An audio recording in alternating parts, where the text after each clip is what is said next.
Peter Wisby. I'm the director of the Seward House in Auburn. And you're standing in the library. Sewards were book lovers. We have about 7,000 books in the library collection on all various topics, including government, government documents, religion, periodicals. We have the family's first edition of Uncle Tom's Cabin. Wow. We used this house as an Underground Railroad stop. They befriended Harriet Tubman, brought her, encouraged her to settle here in Auburn.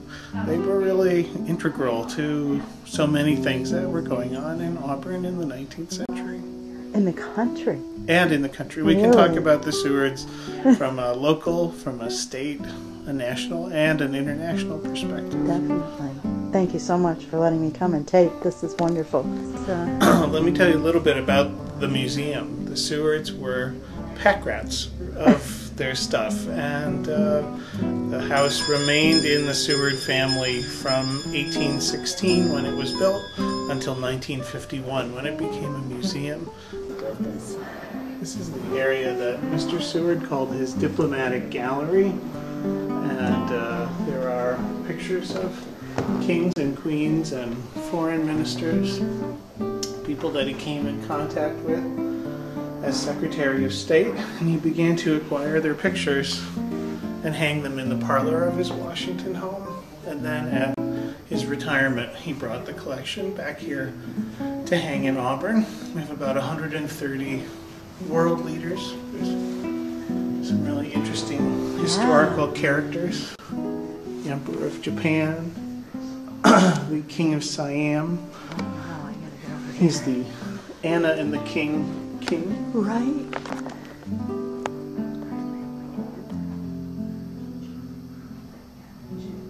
He had traveled greatly, so he knew kind of national and international personalities, and I think it all made him a great diplomat. Mm-hmm. But when he was approached in 1867 with this proposal to buy Alaska, he really jumped at the chance because he knew it was a good investment in a territory that the Russians wanted to get rid of. Right. Well, come into the Alaska room. Okay, great. And the Russians, it was known as Russian America at the time, the Russians had been in the Alaska Territory since the 1740s, and by the 1850s and 60s they were ready to get out. They had been there for the fur trade, and the furs were dwindling, so they were looking for a purchaser, and the United States was the closest Russian ally and a natural trading partner to turn to. And Seward, as Secretary of State, jumps at the opportunity. He has never been to Alaska, barely knows much about it, but knows strategically it can be very important, that it has fishing and timber reserves, and he is a manifest destiny guy. He wants as much territory for the United States as possible. So he negotiates with Edward de Stoikel, who's standing with his hand over the globe. The two men settle on the terms of the deal on March 30th, 1867, 140 years ago this year, $7,200,000 being the purchase price.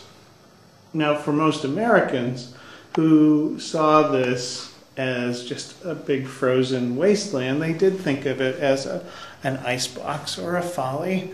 But Seward knew, he said that his greatest contribution, when asked by a reporter towards the end of his life, he said, "My greatest contribution will be the purchase of Alaska, but it will take a generation to understand it." He knew that the United States was a country of growth, and even though there were great tracts of Midwestern prairie and Rocky Mountain lands that had not even been settled yet, that this was another area for the country to expand into. And he was right. He was right. He was definitely right. He was definitely right. And then, just 2 years after he purchased the territory, he retired from the State Department and almost immediately began to make plans for a trip to Alaska to see what he had helped to purchase. So his retirement in March of 1869 was followed by his visit to Alaska in July of that same year. And he was thrilled by what he finally saw. The mountains, the beauty of the landscape was breathtaking. The potential was... I've never been there, but the video is awesome. It was great. Mm-hmm. And we made back the purchase price on the sale of fish and timber alone, long before gold or oil or mineral wealth was discovered. Seward had already had the last laugh. Yes, definitely. Definitely. Now, is this a photograph from his era? Yes, it is. This was taken shortly after the purchase of Alaska. An artist, photographer named Edward Muybridge.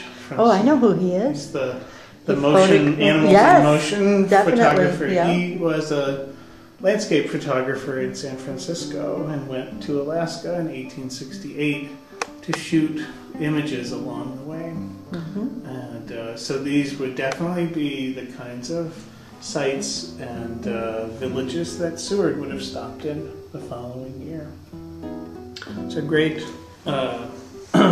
vest made from probably moose hide or elk hide, and then decorated with Chinese coins, which were trade goods from the Russian fur traders. They would be traded with the Tlingit tribes people and the other tribes along the Pacific Northwest for sea otter pelts.